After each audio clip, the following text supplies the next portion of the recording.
Apakah kamu sedang mengalami masalah keuangan? Jangan putus asa, sebab Tuhan, Dia sendiri akan berjalan di depanmu. Dia sendiri akan menyertai engkau.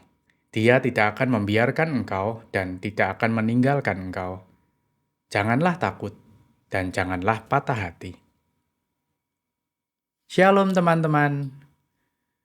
Hari ini, mari kita membaca firman Tuhan dalam Alkitab mengenai uang dan kebahagiaan seperti apa yang perlu kita cari dalam hidup ini. Dipandu kebijaksanaan dalam Alkitab, semoga kita bisa lebih bijak dalam setiap usaha dan mengelola uang kita. Uang ketika digunakan dan dikelola dengan bijak, bisa menjadi alat untuk menciptakan kehidupan yang stabil dan bahagia di dunia ini. Dengan uang, kita dapat memenuhi kebutuhan hidup dan memang bisa membawa kebahagiaan di dunia ini. Bayangkan, jika kita punya rumah mewah, mobil mewah, barang mewah, bisa jalan-jalan keliling dunia, makan makanan enak setiap hari. Seringkali kebahagiaan manusia dinilai dari hal-hal materi yang kelihatan dan ditawarkan oleh dunia seperti ini. Kita dikejar-kejar untuk terus memenuhi tuntutan-tuntutan dunia akan hal-hal materi. Memang sulit teman-teman. Oleh karena itu, ada baiknya kita berhenti sejenak untuk berefleksi dan mengistirahatkan hati dan pikiran kita dari permasalahan keuangan dan hidup kita. Mari kita temukan kekuatan dan penghiburan di dalam Tuhan melalui firman-Nya. Kita mulai dengan menyadari hal ini. Kita bersyukur atas apa yang masih kita miliki dan atas nafas hidup yang diberikan Tuhan kepada kita. Masih banyak orang yang hidupnya jauh lebih menderita dan berkekurangan dari kita. Banyak kemiskinan dan penindasan di mana-mana.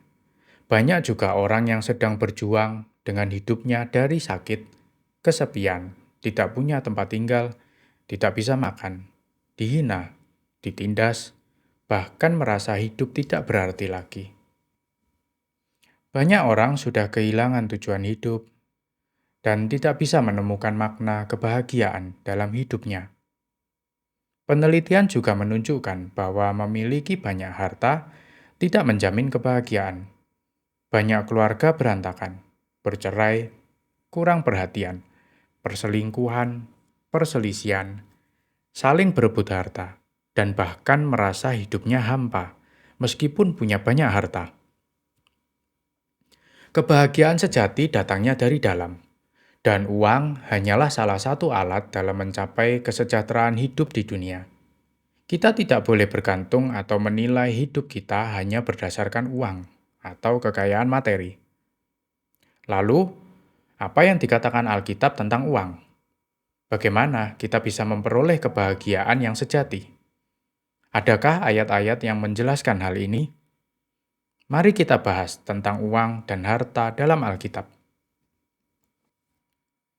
Harta benda yang diperoleh dengan kefasikan tidak berguna, tetapi kebenaran menyelamatkan orang dari maut. Siapa mempercayakan diri kepada kekayaan akan jatuh, tetapi orang benar akan tumbuh seperti daun muda. Siapa mencintai uang tidak akan puas dengan uang, dan siapa mencintai kekayaan tidak akan puas dengan penghasilannya. Ini pun sia-sia. Karena akar segala kejahatan ialah cinta uang. Sebab oleh memburu uanglah beberapa orang telah menyimpang dari iman dan menyiksa dirinya dengan berbagai-bagai duka. Pada hari kemurkaan, harta tidak berguna, tetapi kebenaran melepaskan orang dari maut. Firman Tuhan ini menekankan sifat sementara dan kesia-siaan kekayaan dibandingkan dengan nilai-nilai abadi, kebenaran, dan integritas moral. Pertimbangkan contoh berikut. Uang tidak bisa secara ajaib menyembuhkan pernikahan yang bermasalah atau dinamika keluarga yang rumit. Meskipun mungkin menawarkan kenyamanan, uang tidak mampu mengatasi tantangan emosional dan kerumitan hubungan yang sering kali keluarga hadapi. Uang mungkin mengurangi kekhawatiran tertentu, tetapi tidak bisa menyembuhkan luka dari hubungan yang rusak. juga tidak bisa menenangkan kekalutan di hati manusia. Jadi, kita tidak boleh bergantung atau menilai hidup kita dan sesama berdasarkan uang atau kekayaan. Akui batasan kekayaan dan budayakan hidup pada nilai-nilai abadi seperti kasih, belas kasih, dan kebenaran. Ketika uang datang kepada kita, banyak dari kita lupa esensi dari uang dan terjerumus ke dalam keserakahan dan takut kehilangan harta kekayaan kita. Tetapi, bukankah kita membutuhkan uang untuk kebutuhan hidup kita di dunia ini? Yesus berkata kepada murid-muridnya, "Karena itu aku berkata kepadamu, janganlah khawatir akan hidupmu, akan apa yang hendak kamu makan. Dan janganlah khawatir pula akan tubuhmu, akan apa yang hendak kamu pakai. Sebab hidup itu lebih penting daripada makanan, dan tubuh itu lebih penting daripada pakaian. Karena di mana hartamu berada, di situ juga hatimu berada. Jadi, janganlah kamu mempersoalkan apa yang akan kamu makan atau apa yang akan kamu minum, dan janganlah cemas hatimu. Semua itu dicari bangsa-bangsa di dunia yang tidak mengenal Allah. Akan tetapi Bapamu tahu bahwa kamu memang memerlukan semuanya itu. Tetapi carilah kerajaannya, maka semuanya itu akan ditambahkan juga kepadamu. Seorang hamba tidak dapat mengabdi kepada dua tuan, karena jika demikian ia akan membenci yang seorang dan mengasihi yang lain, atau ia akan setia kepada yang seorang dan tidak mengindahkan yang lain. Kamu tidak dapat mengabdi kepada Allah dan kepada Mammon. Semuanya itu didengar oleh orang-orang Farisi, hamba-hamba uang itu, dan mereka mencemooh dia. Semoga kita yang mendengar firman Tuhan ini tidak seperti orang-orang Farisi dan hamba-hamba uang itu yang mencemooh Yesus karena firman-Nya ini ya. Di sini Yesus menekankan agar kita jangan khawatir, sebab Bapamu tahu bahwa kamu memang memerlukan semuanya itu. Tetapi carilah kerajaannya, maka semuanya itu akan ditambahkan juga kepadamu. Namun kita harus ingat, kita tidak dapat mengabdi kepada Allah dan kepada Mammon sekaligus. Harus pilih salah satu. Yuk ditulis di kolom komentar, aku memilih Yesus, bukan Mammon. Kita harus yakin akan pilihan kita. Lalu setelah mendengar firman Tuhan ini, apakah kita cukup berdiam diri saja dan tidak perlu melakukan apa-apa agar dapat memenuhi kebutuhan hidup kita di dunia? Atau hanya dengan berdoa, menyembah Tuhan, dan melayani Tuhan, lalu semua kebutuhan hidup kita terpenuhi? Ternyata tidak begitu, teman-teman. Inilah yang dinasihatkan kepada kita dalam Alkitab. Jika seorang tidak mau bekerja, janganlah ia makan. Tangan yang lamban membuat miskin, tetapi tangan orang rajin menjadikan kaya. Tangan orang rajin memegang kekuasaan, tetapi kemalasan mengakibatkan kerja paksa. Siapa mengumpulkan pada musim panas, ia berakal budi. Siapa tidur pada waktu panen membuat malu. Jalan si pemalas seperti pagar duri, tetapi jalan orang jujur adalah rata. Barang siapa setia dalam perkara-perkara kecil, ia setia juga dalam perkara-perkara besar. Dan barang siapa tidak benar dalam perkara-perkara kecil, ia tidak benar juga dalam perkara-perkara besar. Jadi, perlu usaha dan bekerja dengan tekun, jujur, dan benar untuk memenuhi kebutuhan hidup kita. Jangan bermalas-malasan dan banyak mengeluh. Lalu, pekerjaan seperti apa yang berkenan dan akan dilancarkan oleh Tuhan? Upah pekerjaan orang benar membawa kepada kehidupan. Penghasilan orang fasik membawa kepada dosa. Siapa bersih kelakuannya, aman jalannya. Tetapi siapa berliku-liku jalannya akan diketahui. Kalau engkau bersih dan jujur, maka tentu ia akan bangkit demi engkau dan ia akan memulihkan rumah yang adalah hakmu. Harta yang cepat diperoleh akan berkurang. tetapi siapa mengumpulkan sedikit demi sedikit menjadi kaya. Lakukanlah segala pekerjaanmu dalam kasih. Harapan orang benar akan menjadi sukacita, tetapi harapan orang fasik menjadi sia-sia. Jalan Tuhan adalah perlindungan bagi orang yang tulus, tetapi kebinasaan bagi orang yang berbuat jahat. Bertandinglah dalam pertandingan iman yang benar, dan rebutlah hidup yang kekal. Untuk itulah engkau telah dipanggil dan telah engkau ikrarkan, ikrar yang benar di depan banyak saksi. Apapun juga yang kamu perbuat, perbuatlah dengan segenap hatimu, seolah-olah untuk Tuhan dan bukan untuk manusia. Perlu diingat juga, setiap orang yang dikaruniai Allah kekayaan dan harta benda dan kuasa untuk menikmatinya, untuk menerima bagiannya, dan untuk bersuka cita dalam jerih payahnya, juga itu pun karunia Allah.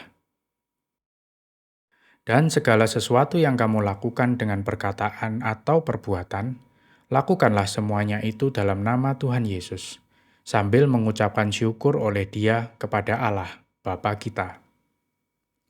Karena itu, saudara-saudaraku yang terkasih, berdirilah dengan teguh, jangan goyah, dan giatlah selalu dalam pekerjaan Tuhan. Sebab kamu tahu bahwa dalam persekutuan dengan Tuhan, jerih payahmu tidak sia-sia. Pandanglah burung-burung di langit yang tidak menabur dan tidak menuai, dan tidak mengumpulkan bekal di dalam lumbung, namun diberi makan oleh Bapamu yang di surga. Bukankah kamu jauh melebihi burung-burung itu? Lalu bagaimana kita bisa tetap bahagia dalam himpitan dan tekanan ekonomi keuangan kita di dunia ini? Yesus berkata, "Janganlah kamu mengumpulkan harta di bumi. Di bumi ngengat dan karat merusaknya, dan pencuri membongkar serta mencurinya. Tetapi kumpulkanlah bagimu harta di surga. Di surga ngengat dan karat tidak merusaknya, dan pencuri tidak membongkar serta mencurinya. Karena di mana hartamu berada, di situ juga hatimu berada."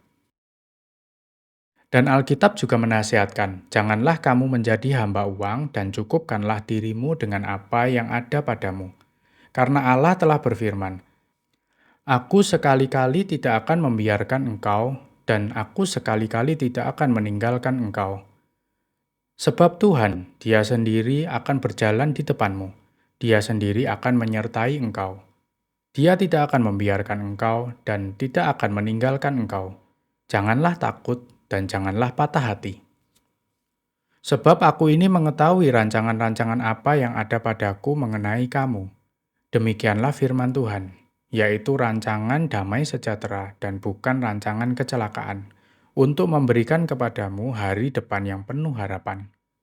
Janganlah takut, sebab aku menyertai engkau. Janganlah bimbang, sebab aku ini Allahmu. Aku akan meneguhkan, bahkan akan menolong engkau.